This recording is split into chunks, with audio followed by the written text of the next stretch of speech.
So I have my white 2-60 tractor made by Fiat. It came with a loader.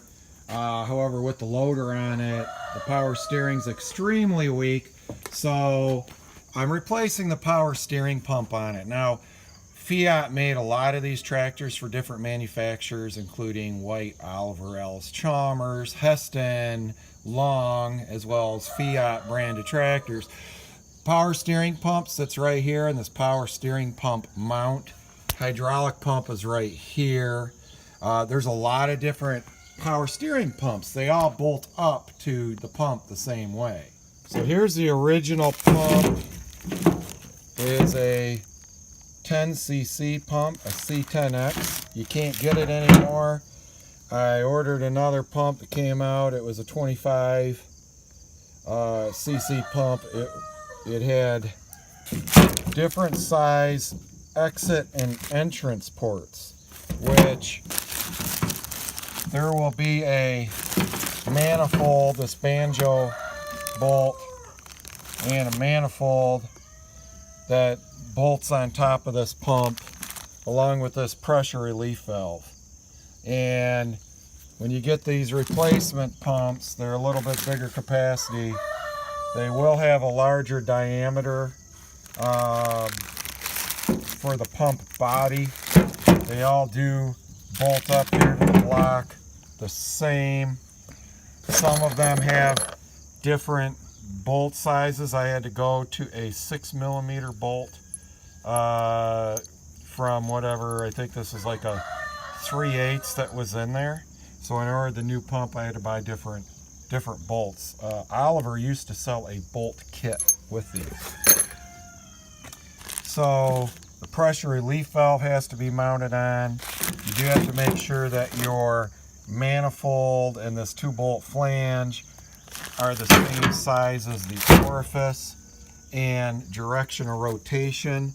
If you look real closely, this is a clockwise direction pump. So is this one. It also has the bolt ring pattern, 31.5mm bolt ring pattern that bolts on a 2-flange hydraulic O-ring fitting.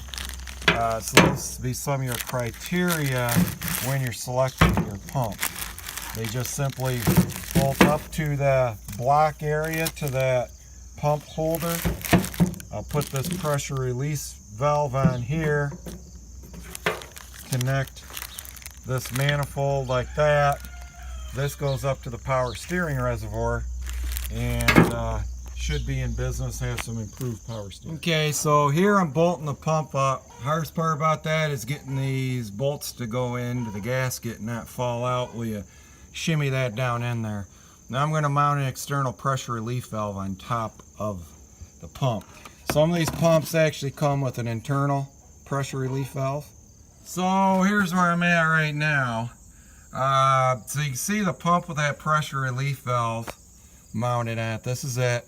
This is the manifold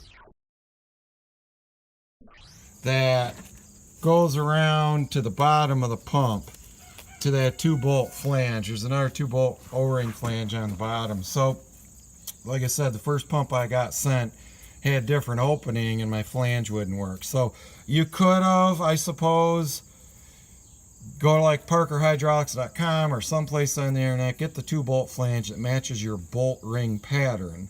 And the only way I found out what the bolt ring pattern was, one website had the measurements, but they didn't have the pump.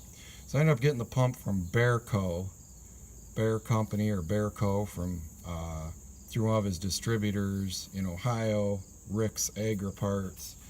And it was kind of a long deal. This is the 18CX, replaces the 10CX pump. But keep in mind, you might have to silver solder some fittings on some lines. But this one did work. I was told by the first guy this wouldn't work, but it did work. So the pump was $185.